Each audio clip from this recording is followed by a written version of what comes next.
Boa noite, igreja, aplauda ao Senhor. Aleluia. Feche seus olhos, quero orar por vocês. Amém. Senhor, em nome de Jesus, teu Filho amado, diante da tua presença, Pai, nós te clamamos e te pedimos, Pai, continue falando conosco, continue operando, Pai, em nosso meio, falando aos nossos corações, às nossas mentes, Pai. Em nome de Jesus, Pai, que a palavra venha de encontro aos nossos corações, para nos moldar, nos ensinar e nos fazer seguir os propósitos do teu coração. Em nome de Jesus, amém. Pode se sentar, igreja, amém? Glória a Deus. Eu quero falar com vocês hoje, irmãos, sobre o poder de uma oferta. Qual é o poder que uma oferta tem no mundo espiritual? Como uma oferta, ela pode mover o mundo espiritual ao nosso favor. Para quem conhece a história de Davi, o segundo maior rei de Israel, porque o primeiro é o nosso Jesus, amém? Amém, igreja?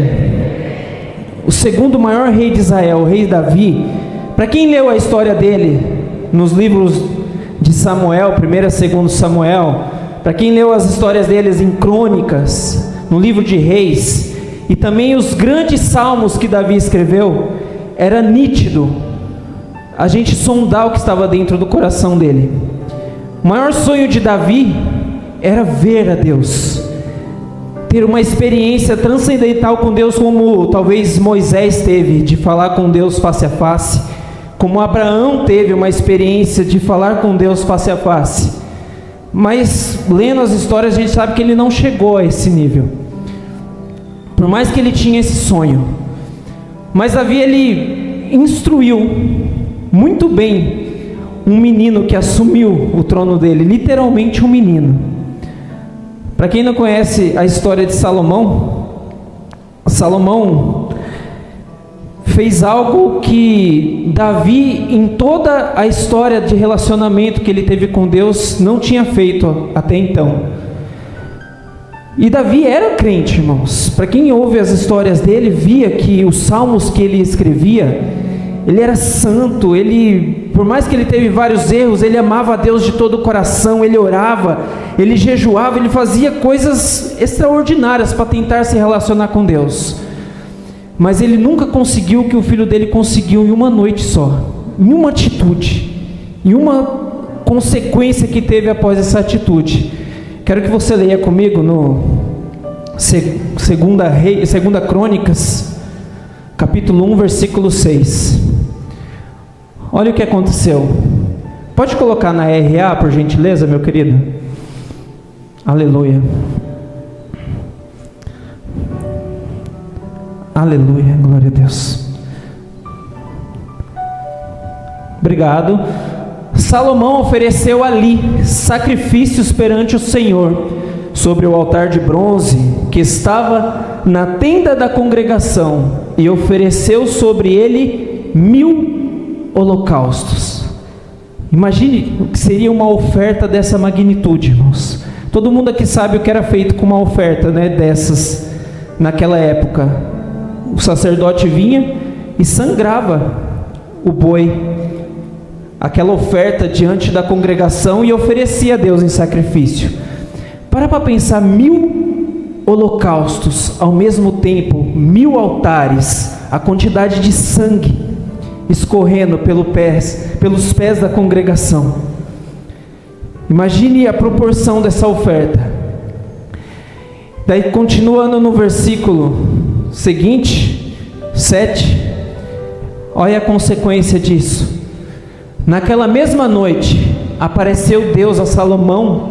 Ele disse: pede-me o que queres, que eu te dê. Em outras versões ele fala assim: pede o que você quiser, que eu vou te dar.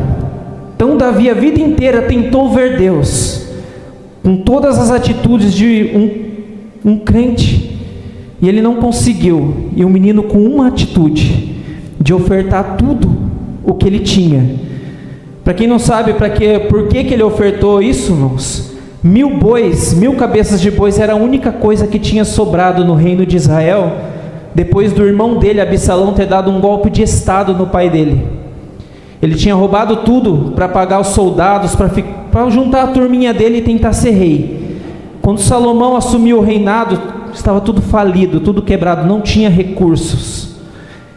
E fala também na história que aquele ano seria o ano mais rigoroso de todos os invernos que Israel tinha passado, ou seja, não teria colheita próspera, não teria abundância de recursos. O único recurso que tinha era esses 1000 bois. Ele falou assim: se a gente não tem recurso para sustentar o povo, vamos oferecer a oferta para quem pode sustentar. Vamos oferecer tudo que nós temos para aquele que pode cuidar das nossas vidas, para aquele que pode honrar a nação de Israel. E foi isso que ele fez. Ele subiu e ofereceu tudo o que ele tinha. Agora imagine, irmãos, o poder que essa oferta teve de mover Deus, para tirar Deus do trono dele e entrar no quarto de um rapaz jovem e falar para ele assim: cara, eu estou te dando um cheque em branco, faz o que você quiser com ele. Talvez tem pessoas novas aqui que não vai saber o que é um cheque em branco, então vou falar numa linguagem mais atual. Deus chegou e falou para ele assim: toma um cartão black, sem limites para você, o que você quer? Daí o coração dele, no versículo 10, por gentileza, antes um desses: dá-me, pois, agora sabedoria, conhecimento, para que eu saiba conduzir-me à testa deste povo, pois quem poderia julgar a esse povo tão grande? É incrível, irmãos. Ele deu a oferta a Deus, em honra a Deus, e ele poderia pedir qualquer coisa para ele, mas ele pediu algo para poder cuidar do povo, para cuidar da obra de Deus ainda. Ele poderia... Fica imaginando, irmãos, Deus não falha naquilo que ele declara, não é? Se ele fala, eu vou fazer algo, ele vai e cumpre. Imagine se esse homem, estou imaginando aqui, imagine se esse rapaz fala assim: Senhor, tudo bem, o Senhor falou que eu posso pedir o que eu quero. Imagine se ele fala assim: eu quero viver para sempre. Deus poderia voltar atrás na palavra? Não poderia, ele é Deus. Ou se ele brinca: Senhor, eu quero voar. Ele poderia.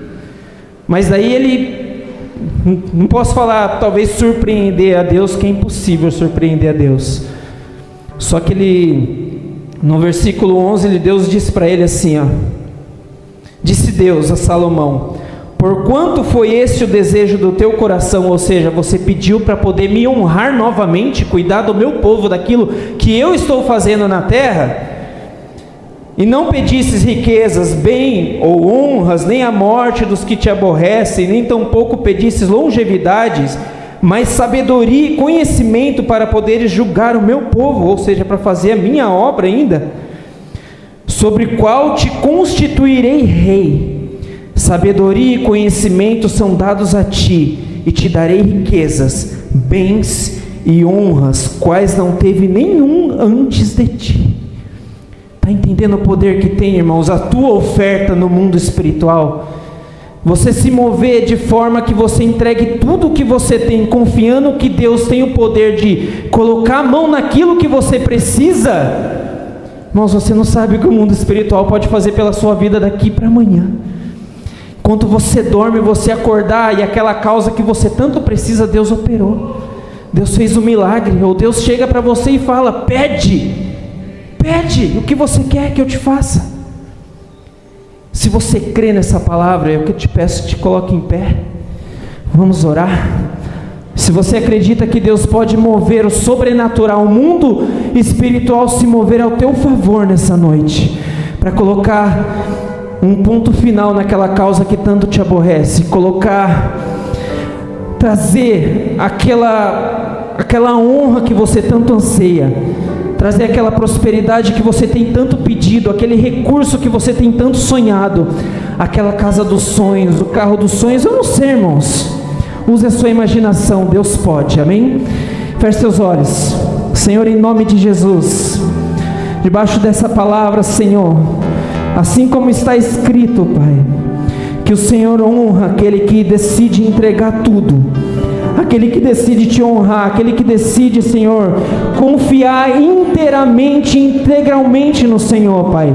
Eu te peço que cada um, Senhor amado, que creu nessa palavra e decidir nessa noite entregar, Senhor amado, além do que sempre entregou, entregar, Senhor amado, honra, entregar, Senhor, confiança diante do teu altar, Pai. Que essas vidas, que os meus irmãos, Senhor, vejam a resposta do altar ainda essa semana, Pai. Que eles vejam, Senhor amado, o teu agir, o mundo espiritual, Senhor, agindo ao favor deles, Pai querido, ainda essa semana, para que eles creiam que o Senhor é Deus, para a honra e a glória do teu nome. Venha e oferte, irmãos, com alegria, amém?